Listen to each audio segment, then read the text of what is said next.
My parents stole $3,500 from me and gave it to my deadbeat brother for a sky trip. When I found out, they said, it's just money. So I took the only thing they had left and turned it into a business they can't even step on. Now they're homeless, and I don't even blink. Hey Reddit, I don't usually post on here. I just scroll, read drama, and mind my business. But things at home went so sideways, I honestly didn't know where else to drop this. I, 31 male, have got a brother. Nick, 28 male. He's younger than me by 3 years. Our parents? Think Succession, but without the money, morals, or brain cells. Nick's been the golden child since the day he figured out how to lie with a straight face. And our parents? They ate it up like it was gospel. I swear the guy could burn the house down and they'd buy him a new one. Example? At 19, he wrecked my dad's Camry driving without insurance. You'd think they'd ground him or make him pay. Nah. That summer, they bought him a black Suzuki Alto. Used, but still a damn Suzuki Alto. Meanwhile, I was 22, working full-time, helping with bills, and they handed me a sheet of paper with rent numbers on it. Said I had to contribute now that I'm a man. Not even exaggerating. I got charged $450 a month to live in the same house as the idiot who totaled their car and got rewarded for it. That was just the start. Nick never worked a day in high school. Got caught shoplifting once. Parents blamed the store. In college, he dropped out 2 times. Still got a congratulations cake both times for trying something new. When I graduated, they forgot to show up to the ceremony. Said traffic was bad. My mom once told me, "You've always been the strong one. That's why we don't worry about you." Translation: we'll dump everything on you and pretend it's praise. I got my first job in HVAC when I was 20. Got certified, saved up, and paid off my used Corolla in cash. 2 years later, I was the one helping with groceries, electricity, even sent cash once when Dad called saying the boiler broke. I wasn't rich, but I was steady. They knew that. And they used it. Nick? He's never helped pay for anything. He doesn't even know how bills work. He's the kind of guy who calls you to ask how to reset his iCloud password every time. And don't get me started on the privacy stuff. Back when I still lived at home, Nick used to go into my room when I wasn't around. I'd come back from work and find my drawers open, my laptop moved, sometimes my charger missing. Once, I caught him wearing one of my watches. Said he borrowed it for a date. Didn't ask. Just took it. Thought nothing of it. I put a small lock on my door. My dad made me take it off. Said, "This is a family, not a prison." Yeah? Then why did it feel like I needed a security system just to keep my stuff safe from my own brother? Anyway, fast forward a bit. I moved out at 25. Finally got tired of walking on eggshells and paying rent just to be the live-in handyman. I got a small place 30 minutes away, nothing special, but it was mine. And guess what? First year away, I still helped. Sent money when Dad said he needed to cover the property tax. Paid for a new fridge when the old one broke. Even gave Nick a loan once because he said his car got towed. He spent it on speakers. I found out through his Instagram. The whole time I kept telling myself, they're family. They'll come around. Dumb. The turning point? That's next. But just so we're clear, this wasn't some one-time drama. This was years of them treating me like the backup option, while Nick got treated like he invented electricity every time he cleaned his room. What happened next wasn't just the straw that broke the camel's back. It was the moment I realized the camel had been dead for years, and I was still out here dragging it uphill. So here's where things went from annoying to straight up disgusting. I had moved out 2 years earlier, was living on my own, working full-time, still doing HVAC and side repair gigs for extra cash. Things were going decent. Nothing crazy, but I had savings. I was stable. Life was finally on neutral ground. Then, around Christmas that year, Dad called me one night and said the roof was leaking. Said they were short after paying for repairs on Nick's car. Asked if I could help front the cost. Said he'd pay me back in January when things calmed down. Whatever. I didn't want them freezing in the house all winter, so I wired them $3,500. A week later, I'm scrolling Facebook, and I see photos from Nick's feed. He's tagged at a ski resort. Full setup, gear, lodge.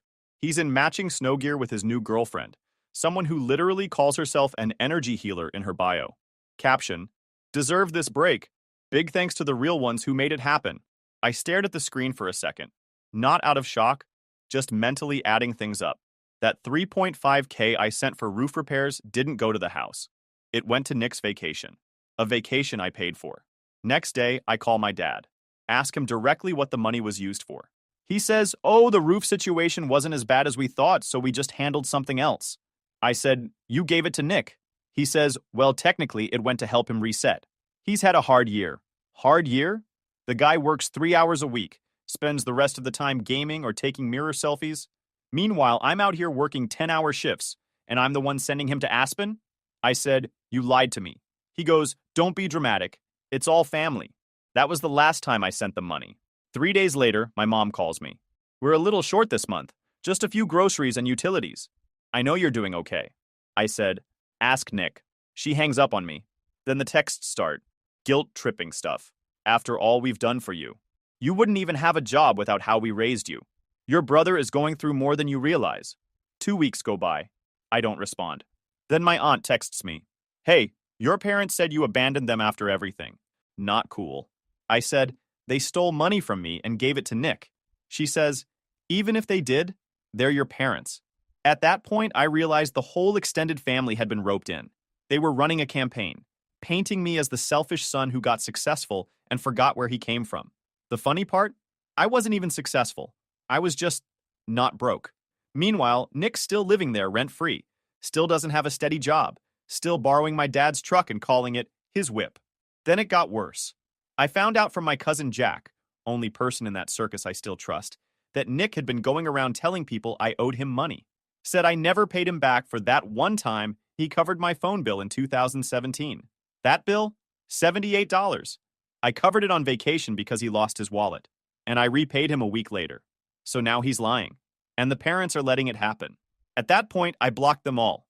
Parents, Nick, everyone except Jack. I didn't even give a warning. A month later, I get a typed letter in the mail. Yeah, typed. Like it was drafted by a law firm, but with word art font and clip art in the corner. It said, "We're requesting that you reconsider your recent behavior. Family is about give and take." It also said, "Nick's working on a new project and could really use your support." A project? The guy's idea of a project is figuring out how to scam more people for AirPods. I didn't even respond. You'd think that would be it. But nah. 2 weeks later, they show up at my apartment. Just walked up to the door like I was going to invite them in. I opened the door a crack. Didn't even step out. My dad says, "Look, we didn't mean to upset you. We were just trying to help Nick get back on his feet." I said, "He's never been on his feet. He's allergic to effort." Then my mom, of course, starts crying. "You're tearing this family apart." I said, "Nah, I just stopped financing it." Then I closed the door. They haven't been inside since. After that, Jack tells me they've been telling everyone I cut ties because of money. They left out the part where the money was mine, and they stole it. That was the betrayal. That was the line. I didn't care about being disrespected anymore. I cared about being used. They saw me as a wallet, not a son, not a brother. And after that day, I was done. A few months go by with zero contact. Things were quiet. I didn't unblock anyone. I didn't answer unknown numbers. I just worked, hit the gym, kept it simple. Then Jack calls. Says our grandfather passed away. No long speech, no fake sad voice. Just the facts.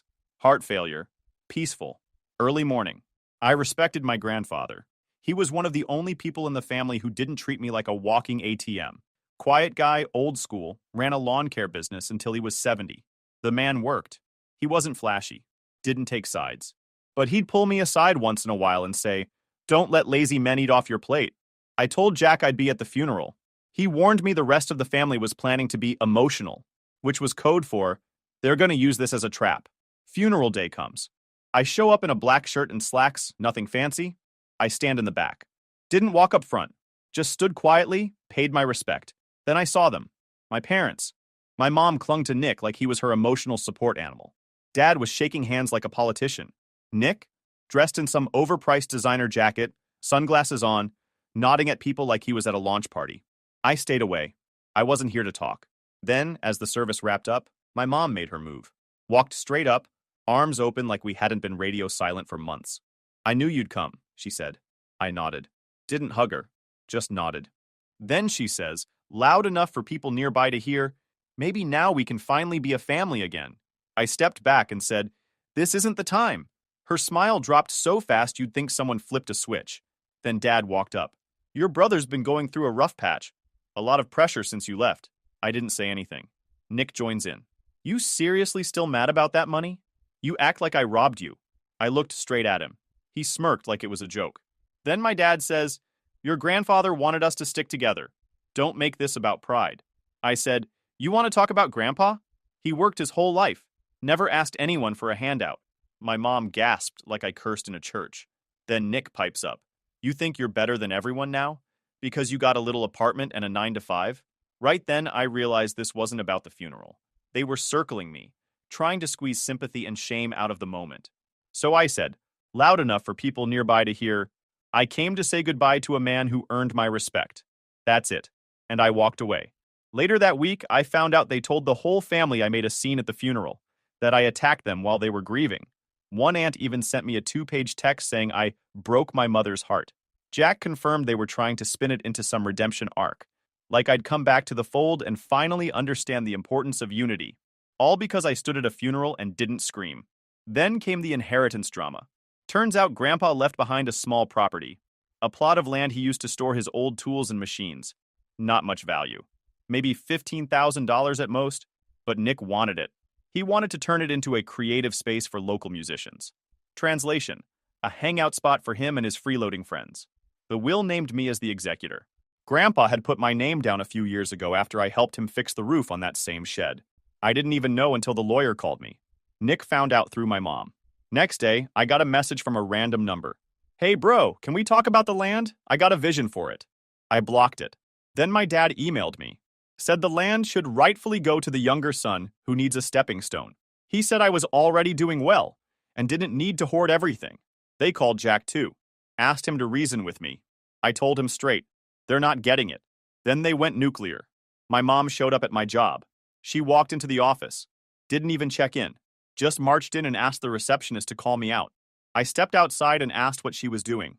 She said, "If you won't talk to your family, then I'll bring the family to you." She told me I was heartless. Said I was spitting on Grandpa's memory. Said Nick needed help, that I was destroying everything. I told her to leave or I'd call security. She said, "Do it. Then everyone will see how cold you've become." So I took out my phone and did it. Security walked her out. The look on her face wasn't sadness. It was disbelief, like she couldn't process that her son wouldn't bend anymore. A few days later, Jack sent me screenshots from the family group chat. Stuff like, "He's been poisoned by selfishness. We should have never trusted him with anything. Nick has dreams and his brother keeps crushing them." It was laughable. They weren't grieving Grandpa. They weren't trying to reconnect. They were just mad the free ride was over, and I wasn't giving the keys back. 2 months after the funeral stunt, things went quiet again. I figured they finally gave up. No texts, no pop-ups, no flying monkeys from the extended family. Even Jack said, "It's probably over." Then one Thursday, I came home from work, and something felt off. I walked in, and my front door didn't click like it usually does. I locked it every day before I left. Double deadbolt, no chance I forgot. I pushed it open. Living room was fine. Kitchen was fine. But then I got to my bedroom and stopped cold. My top drawer was open, and my watch case, wide open. 2 gone. The same 2 I caught Nick wearing when we were still living at home. Checked the rest. My laptop? Missing. Headphones? Gone. A hoodie? Disappeared. USB drive from work? Also gone. The place wasn't trashed. It wasn't a smash and grab. It was personal. Someone knew what they wanted. I didn't panic. I locked the door again and checked the hallway camera. My building has a cheap indoor camera pointed at the stairwell. I rewound the footage from earlier that day. There he was. Nick. Hoodie on. Backpack. Walked up, looked around, then picked the lock like he'd done it before. In and out in under 6 minutes. I called the cops. Gave them the footage. Gave them the list of stolen items. Told them it was my brother. They said they'd start a report and follow up once they confirmed his address. Then I called Jack. He picked up and said, "You know?" I said, "So you knew." He goes, "He bragged about it." Apparently Nick had been telling his buddies he visited his big bro's place and borrowed some stuff. One guy even posted a story holding my headphones. Captioned, "Thanks, Miles." I wasn't angry. I was done. I already warned them once. This time I was pressing charges. Next day, I went to the station and signed everything. They pulled the security footage, matched the timestamps, and issued a warrant. The thing about Nick? He's cocky but stupid. He went back to the same apartment complex 2 days later to visit someone else. Cops picked him up in the parking lot. He denied it, of course. Said I gave him a spare key and told him he could grab some stuff for old time's sake. Cops showed him the footage. He shut up after that. He was booked. They gave him 2 charges: trespassing and petty theft under $5,000. First offense, so he didn't get jail time, but they hit him with probation and mandatory restitution. His court hearing? Empty. My parents didn't even show up. They thought I'd drop it before it got real. After the court date, my dad called me from a new number. I picked up without thinking. He went straight in. "So now you're putting your own brother behind bars?" I said, "He broke into my home." He said, "You think strangers won't treat you worse? This is how you treat family?" I said, "Family doesn't steal from me and lie about it." He said, "You're gonna regret making enemies out of your blood." I hung up, blocked the number. Then came the letters. Actual letters. Handwritten garbage from my mom. Said I should have called a family meeting. That Nick was in a bad place. That pressing charges was permanent damage to the family bond. No mention of what Nick did. No apology. Just whining.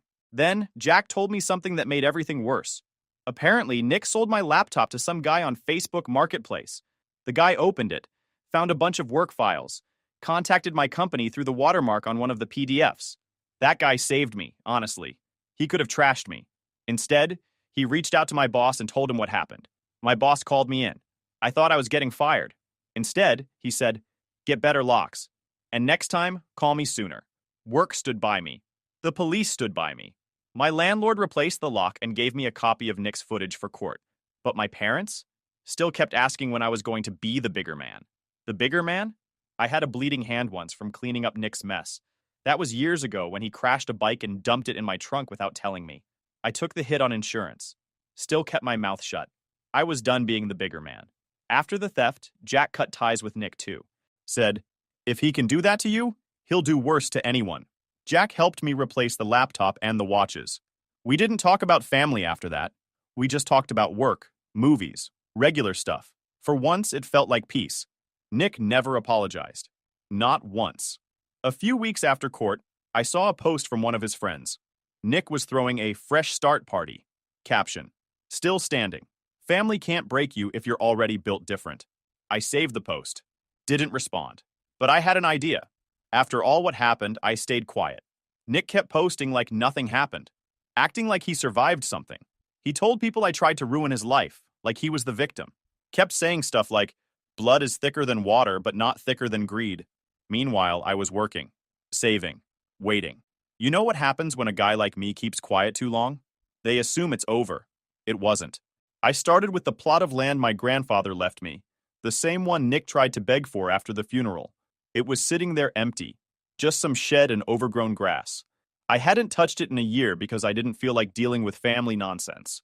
Then one day I drove out there and saw something that made everything click. Nick had been squatting on it. His car was parked behind the shed, extension cord running from a neighbor's outlet, mattresses inside. It looked like some sad TikTok hustle cave. He was living there, probably after his girlfriend kicked him out, or he ran out of couch surfing spots. Nobody told me. He didn't ask. He just moved in like it was his.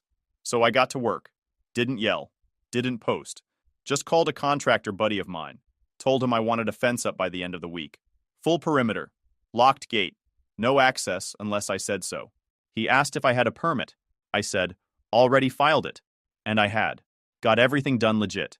Title, survey, inspection. Took 2 days and a few $100. While the fence was going up, I dropped by the property. Nick was outside sitting on a broken chair, eating cereal from the box. Looked up and said, "What's all this?" I said, "Improvements." He said, "You can't just take this from me." I said, "You broke into my house. You don't get to live on my land." Then I handed him a printed copy of the property deed with my name on it, and the official notice to vacate. He ripped it in half and threw it. I didn't flinch. He yelled, "You're doing all this just to humiliate me." I said, "No, I'm doing this to erase you." That night, he left. Next morning, the contractor finished the fence. Heavy steel gate, digital lock, keypad entry. Nobody's getting in unless I say so. Then I called a storage unit company and scheduled a delivery. Cleared out the shed, hauled everything Nick left behind. Clothes, gaming chair, speaker, mattress. Sent it all to a $45 a month unit under his name. I prepaid 3 months. After that, it's his problem. Jack came with me the day we cleared it out. He looked around and said, "He really thought this was his kingdom, huh?" I didn't say anything. While Nick was busy pouting online and playing victim, I turned that old plot into something real. Cleaned it up, got power installed, built out a covered workspace, Turned it into a mobile HVAC station. Just me, tools, a truck, and no freeloaders. I put my company name on a steel sign at the front. Simmons Service and Repair, established 2024. That crushed them. Next week, I get a text from my mom. She's trying to act nice again. We saw the sign. We're proud of you. I don't reply. Next day, my dad sends an email. Maybe now's a good time to start healing. Still no reply. 2 days later, Nick posts a long story on Instagram about how some people use money to silence others. And he tags the location as the Snake Pit. I screenshot it, blocked the account. They finally showed up again, in person. This time at the lot, pulled up while I was working. My dad stepped out of the car and said, "You've made your point, but this land has always been family." I kept welding. Didn't answer. Then my mom stepped up and said, "You're better than this." Jack was there too. He leaned on the truck and said, "He already was better than this. That's why you all tried to use him." Nick didn't say anything. Just stood there behind them, arms crossed, fake tough. My dad tried again. "We're not asking for anything big, just a small piece of space so Nick can get back on his feet." I finally spoke. "There's a bench outside the Dollar Tree. It's free." They stood there for a second, not sure what to say. I walked to the gate, opened it, pointed to the road. "You've got 10 seconds. They left. Haven't heard from them since. Later that month, I found out from Jack that Nick tried to start a GoFundMe, claimed he was unjustly evicted from inherited land. It got $28 before it got taken down for misinformation. After that, nothing. Silence. I show up every day to that property now. I work, I fix, I building. No more drama, no more fake apologies, just peace. That was the correction. Not revenge, just a reset. They took enough from me. So I took back the last thing they thought they owned. And I did it legally, cleanly, publicly. No yelling, no arguing, just action. It was quiet for almost a full year. No texts, no pop-ups, no phone calls from random relatives, just silence. Honestly, it was peaceful. I kept working, kept growing the business, added another truck, brought Jack on part-time. Word started getting around that Simmons Service and Repair was the most reliable small outfit in the area. Calls were coming in nonstop. Then, one random Tuesday in June, I got an email. Subject line, "Hope you're doing okay," from my mom. I didn't open it at first. Figured it was more guilt. But Jack saw it and said, "Open it. It's been a year. Let's see how desperate they are." So I did. It was 4 paragraphs of nothing. Started off with, "We miss you." Then rolled into, "Nick's been trying his best, but times are hard." Said my dad's health was a shaky and they didn't want to ask for anything, but they were hoping for some support during this difficult season. They ended it with, "Maybe we can meet and talk like a real family again." Same tone they always used. Like they didn't burn every bridge with a flamethrower and a can of gasoline. I left it on red. That same week, Jack told me Nick had been couch surfing again. His girlfriend dumped him after he borrowed her credit card without asking. Spent $300 on gaming stuff and refused to pay it back.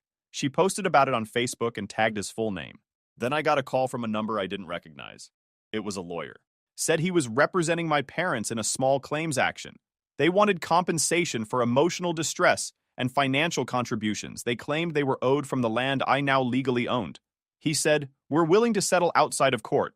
I said, "Don't ever call me again," and hung up. Next day, Jack sends me screenshots. Nick's on Instagram again. Same victim routine. Some people change for the worse. Even your own brother can forget where he came from. There's a blurry photo of our lot with my sign in the background. Caption says, "Built on stolen loyalty." That's when I knew. They were running out of money. And options. The next week, I'm in the middle of a job rewiring a customer's AC unit when a car pulls up at the gate. It's my mom. I stop what I'm doing, grab a rag, wipe my hands, and walk over. She doesn't get out of the car. Just rolls down the window and says, "I just want to talk." I said, "Say it from there." She said, "We're struggling. Nick has nothing. Your father's blood pressure is out of control, and we're behind on rent." I said, "Sell the Suzuki Alto."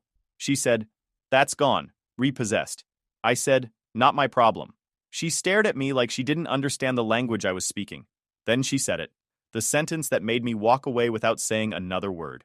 "We did everything for you growing up. You owe us." I turned my back and walked straight back into the workspace. Closed the gate behind me, didn't look back. That night, I got another email. This one was worse. My dad wrote it. He said, "Your mother is sick over this. You're killing her. You're not the man I raised." He attached a scanned copy of an old utility bill from 2011, the one I paid when I was 20. He said, "We covered you back then when you were struggling. Don't forget that." First off, I paid that back within 2 weeks. I even paid extra because I felt guilty for being late. Second, who keeps utility bills from 14 years ago? The desperation was real. I didn't reply. Instead, I sent my own letter, certified, through my lawyer. It was a cease and desist order, no more contact, no showing up, no emails, no mail, no fake claims. Next one gets escalated. 2 days later, I got a text from Jack. "They're calling everyone, saying you've gone cold. That success changed you." I told him, "They changed the second I stopped giving." Jack agreed. Said they called him too. Offered him a cut of the property if he convinced me to come back. He told them to shove it. A week later, I get a call from my lawyer again. He says their case was thrown out before it even got started. Not enough evidence. Not even a valid argument. Said it looked like a personal grudge-turned-lawsuit. That was the end of it. I posted something on my business page that day. Just a photo of the workshop. Tools lined up. Sunlight hitting the sidewall. Caption said, "Built by hand. Protected by peace." It got more likes than anything I'd ever posted. Even had a few new customers message me after. Said they respected the work ethic. I didn't name names. Didn't post receipts. But people in this town know. Word gets around. And my parents? Haven't heard from them since the legal notice. Nick? Still floating? Still posting recycled quotes about Grindset and real ones. But he's quiet now. Quieter than he's ever been. Because for the first time, there's nothing left for them to take. 2 weeks after the cease and desist letter went out, everything went quiet. No more emails, no surprise visits, no calls from blocked numbers. Jack said they'd gone full radio silence, not even posting online anymore. I wasn't surprised. They'd played every card they had. Emotional guilt, legal threats, fake illness stories, the works. Nothing stuck. They weren't out of energy, they were out of leverage. I didn't waste time. I filed to officially register Simmons Service and Repair as a full LLC, registered the land as the company's headquarters, set it up clean, tied it to my personal trust so no one could ever claim a cent of it. The name, the logo, the land, the shed, the new truck, it was all locked in. Legal, owned, untouchable. Next, I went to the bank and refinanced my business account under the LLC. Got a business credit line. Opened a small website. Nothing flashy, just a solid online presence. The phone started ringing more. Clients referred clients. Commercial HVAC jobs started landing. Bigger contracts. I hired Jack full-time. Paid him proper. Gave him keys. Login access. Full trust. He earned it. We expanded the shop space. I installed new shelving, ran cable, upgraded the electrical grid. Then I put in a camera system. 6 units, cloud-synced, 30-day retention. Nobody gets near that property without getting caught in 4K. That summer, I signed a contract with a local school district to service all their cooling systems. 5 buildings, long-term work, easy money, reliable, the kind of thing most guys dream about. During the install at the main high school, one of the administrators said, "You related to Richard Simmons?" I said, "Used to be." She laughed and said, "Makes sense." Didn't ask what she meant. Didn't need to. That fall, a real estate agent approached me about the backlot behind my shop. Said someone was interested in buying. I looked it up. Turns out it was Nick. Using some fake LLC registered under a buddy's name. I declined. Then I bought the lot myself. Closed the deal the next week in full cash. Fenced it in, installed a second access gate, and turned it into a secure storage yard for old units and materials. The same week the sale went through, I had the new deed posted publicly in the county's record office. That was the final piece. I now owned every square foot of land my grandfather used to work on, from the front driveway to the back fence, from the old tree line to the rusted drain ditch. What they tried to steal, I made permanent. Jack brought an old photo of the property from 1996. It showed Grandpa working on a lawnmower next to the shed. We printed it and mounted it above the workshop door. Not to be sentimental, just to mark what it used to be, and what it became. 1 month later, I got a letter. This time, not from my parents. From the county's community board. They were inviting me to speak at a local trades event. Wanted me to talk about building a business from the ground up. Said Simmons Service and Repair had become one of the fastest growing private HVAC companies in the area. I didn't respond, but I showed up to the event. Not to speak, just to walk the floor. Hand out business cards. Make connections. A reporter stopped me near the parking lot. Said she was doing a local business spotlight series. Asked if she could interview me. I said I don't talk much. She asked what made my business stand out. I said, nobody builds like the ones who got left out. She wrote that down, used it as the headline. 2 weeks later, Jack called me over. Said, you need to see this. He showed me a printout of a community newsletter. It had the article, a full column about my company, photo of me standing in front of the truck. Business booming. Local respect. My name clean. Below it, a short notice in the same paper. Notice of eviction. Richard and Janet Simmons removed from residential lease due to non-payment in violation of rental agreement. No address listed. Just a legal notice. They were out. Jack said, you think they'll come back? I said, they won't.